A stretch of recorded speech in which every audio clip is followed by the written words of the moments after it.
Quero falar agora sobre o Vasco da Gama, que fez uma última proposta para contratar Cláudio Spinelli.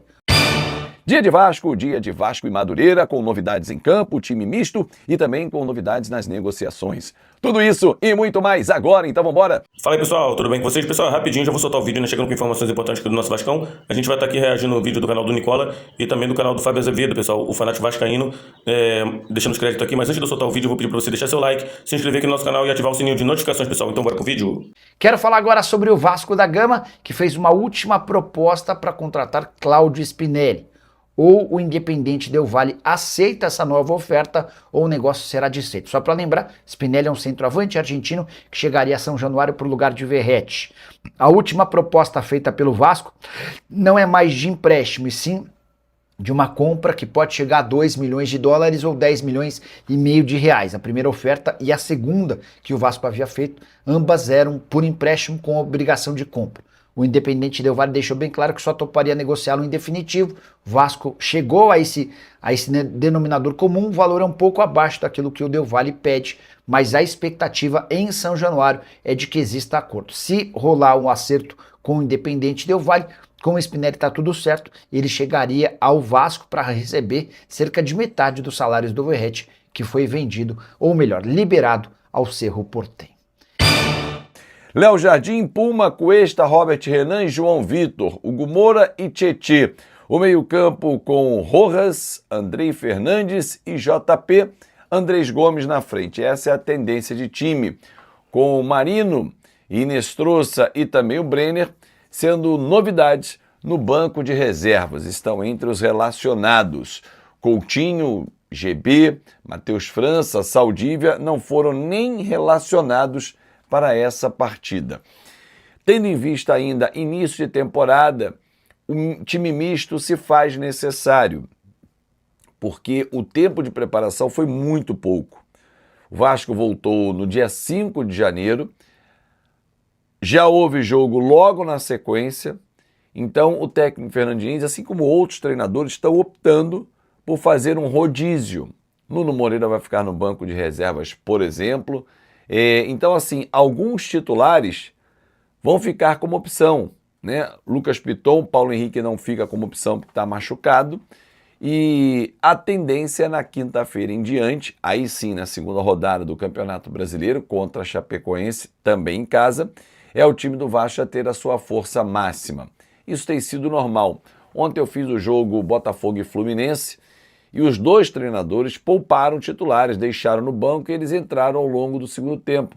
Por exemplo, o Martim Anselmi do Botafogo, aliás, os dois times já classificados de forma antecipada dentro do Campeonato Estadual para as quartas de final, o Fluminense venceu por 1-0, deixou no banco Vitinho, deixou no banco Alex Telles, deixou no banco Barbosa, que aliás nem saiu dele, só para citar alguns titulares. Do lado do Fluminense, Lúcio Acosta, quem mais estava no banco?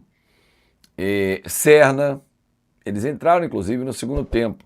Então assim, normal nesse início de temporada o treinador fazer essa opção. Não vejo nada demais em relação a isso. Então o Diniz está seguindo meio que um protocolo de todos os treinadores para que não haja uma sobrecarga nesse início de trabalho e os jogadores titulares tem aí uma boa preparação para uma temporada que vai ser bem difícil. Daqui a pouco já tem competições internacionais, quem está na Libertadores, quem está na Sul-Americana. Mais à frente já começa para os times do Rio de Janeiro e o Vasco, claro que está nessa, a quinta fase da Copa do Brasil. E aí vem a parada para a Copa do Mundo. Então, o objetivo é ter o elenco na sua excelência, no melhor tempo possível e no menor tempo possível, por isso o rodízio hoje. Não sei se você concorda com essa escalação. Chance para os estreantes hoje, acho que Marino e Brenner vão entrar, acho não, tenho certeza que os dois entrarão durante o jogo e serão grandes opções para a temporada. Aliás, jogadores que vêm com status de titular. Bom, falar sobre Cláudio Spinelli e Cuiabano.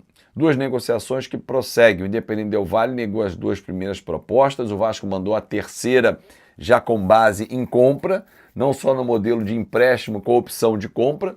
essa é a tendência a acontecer dessa forma.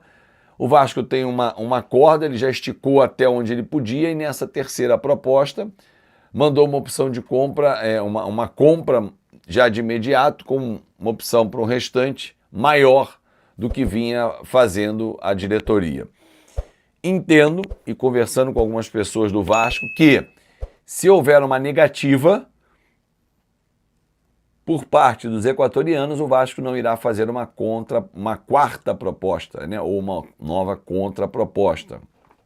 Esticou-se demais a corda e chegou no valor que o Vasco podia.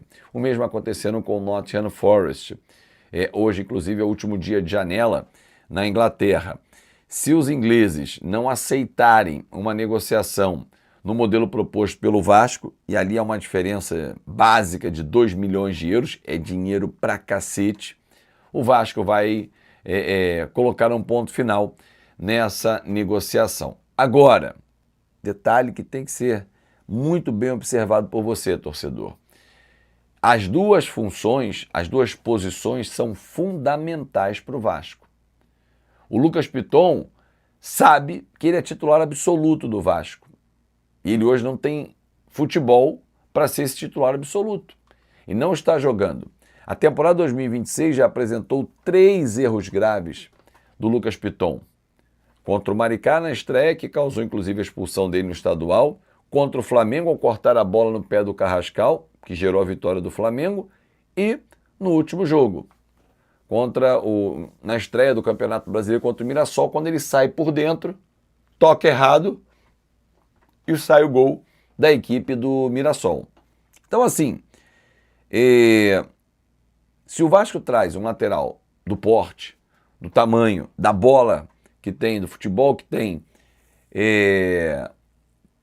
o cuiabano, cara, entendo que o Lucas Piton vai olhar e falar assim, eu agora tenho concorrente, de peso, porque há um investimento grande que o Vasco irá fazer para trazer o cuiabano, caso a negociação tenha um desfecho positivo. E na frente, com a saída do Verratti, há orçamento para buscar um jogador, e mais novo, que é o Spinelli, outro argentino, goleador, cara que sabe jogar na frente, faz um jogo de aproximação, é bom no cabeceio, apesar da altura não ser como a do Verratti, o Verratti é mais alto que ele, mas há um teto. E o Vasco tem que saber respeitar os seus limites. Clubes que se reerguem com responsabilidade fazem assim, estabelecem um teto e tocam a operação. Não fazem loucuras, porque as loucuras levaram os clubes a esse status de clubes devedores, dívidas bilionárias, impagáveis, até que eles são obrigados a mudar o modelo de negócios. E dentro dessa mudança, o Vasco tem sido mais responsável. Então é isso aí, pessoal. Já que você chegou até aqui, não se esqueçam de dar aquela moral se inscrevendo aqui no nosso canal, deixando um like, a opinião de vocês aqui nos comentários, galera. Vai nos ajudar bastante pra gente estar trazendo esses cortes aí do nosso Vascão todos os dias aqui pra vocês, pessoal. Então é isso. Esse aí foi mais um vídeo de hoje. A gente vai ficando por aqui. Um forte abraço a todos. Fiquem todos com Deus e até o próximo vídeo, galera. Fui!